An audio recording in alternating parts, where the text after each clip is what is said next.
So, So Deef over here would be a poster child for we don't like this shit.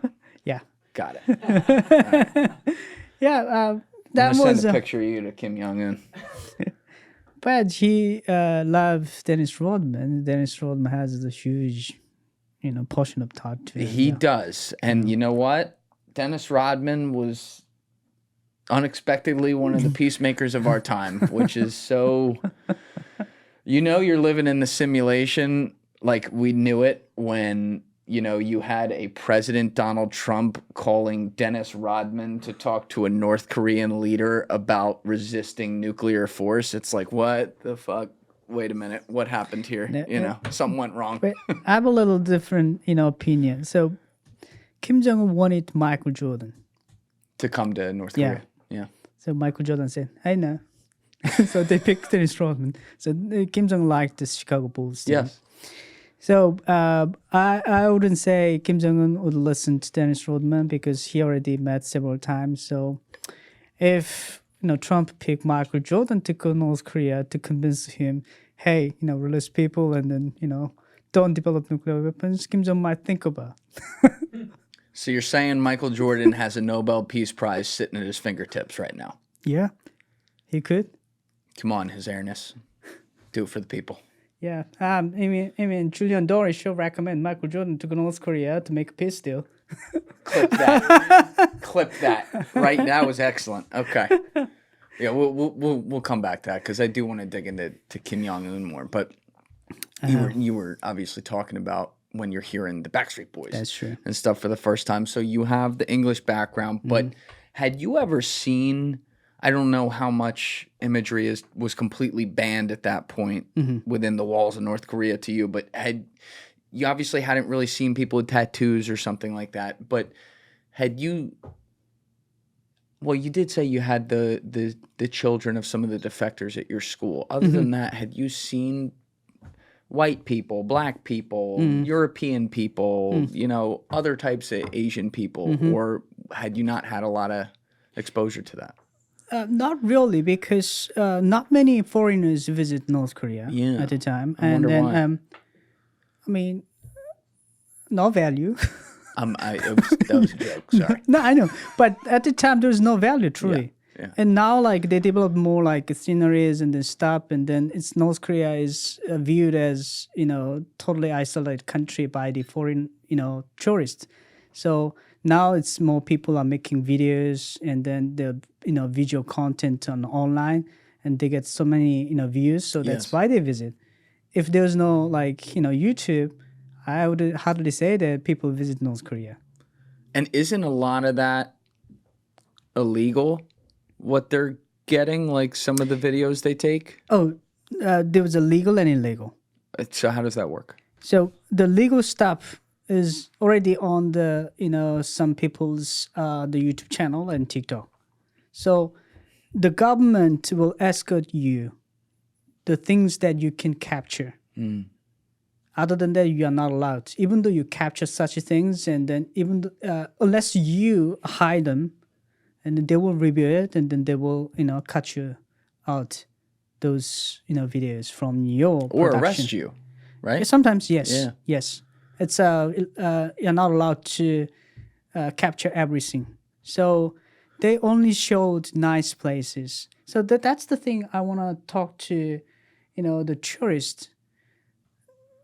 Some people, they have, real opinion because they realize that it's the only thing North Korean regime wanted to show them, right? Yes. But some other people that, North Korea looks very normal, similar to American society or Western country.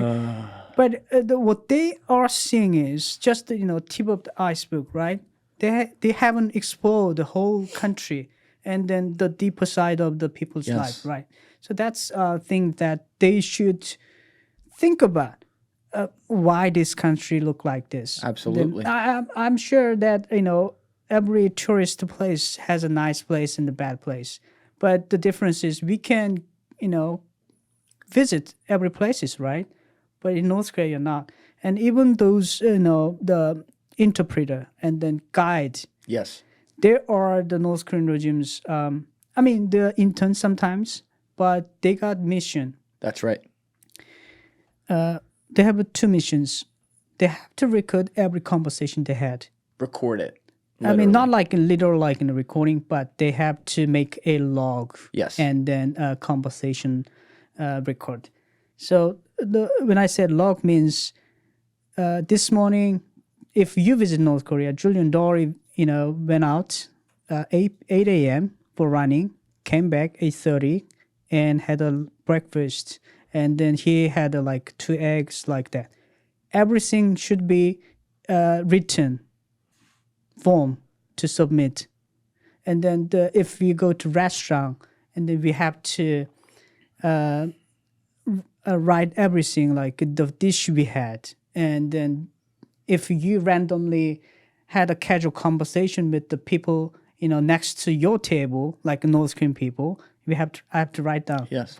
Like that. So whole things are monitored, and in your the hotel room, there are bugs. Oh yeah. Web taping. Yep. Yep. So they should be careful there. I was telling you a minute before when we were at the train station about my buddy Wally Green, who went to North Korea on basically, as he's a professional ping pong player, on he wanted to see it, but he also wanted to provide some sort of like peace through ping pong in a way. And then through what he ended up doing, he did. It's really an amazing story. But he was supposed to be there for like 7 or 8 days. He ended up staying 5. And he was like, get me the fuck out of here. But he talked about it, the minder, which is exactly what you're referring to. And he was like, his minder was really hot. It was a female. So I think he was also saying he had like a thing for Asian women, and they might have known that ahead of time. So, he was saying the way that she would describe things, anytime he would ask a question, she would be like, our supreme leader is doing this for the people. And he'd be like, yeah, but what about that? No, you don't look at that. And he'd be like, oh. So they wouldn't, not only would they not show them things, they would be like, no, that doesn't exist or whatever. No, that's not a real thing. Like he would say something. He does a way better job explaining. It was episode 147, so people can listen to that. But like, it was a total. He couldn't even ask questions about the range of society, if you will, like what might even be a normal range, which it's not over there. But that would just be totally shut down. And he got. Part of the reason he left is because after he had done a lot of the ping pong stuff and that was over, and he was still supposed to be there, he got really paranoid about the minder and whether or not they might decide to arrest him, and he was like, I just gotta go. I think his experience exactly is exactly right. Yeah. I think he explained well the whole experience of the tourism in North Korea. Yeah. You had been talking about sometimes if you finished your work on Saturdays early, you might go play soccer. So you guys had sports and stuff over there. Besides soccer, what else did you guys play? We usually play cheaper, Chipper? Yeah, cheaper soccer. I mean, cheaper sports. Okay, cheaper sports. Like a one ball, play with several kids, and especially soccer, basketball. And those sports... not using fancy gears and stuff. That's right. Yeah. Thank you guys for checking out this clip. If you haven't already subscribed, please subscribe and hit the like button on this video. It is a huge help. And if you'd like to check out this clip's full podcast episode, that link is in the description below or right here. And finally, you can follow me on Instagram and X by using the links in my description below.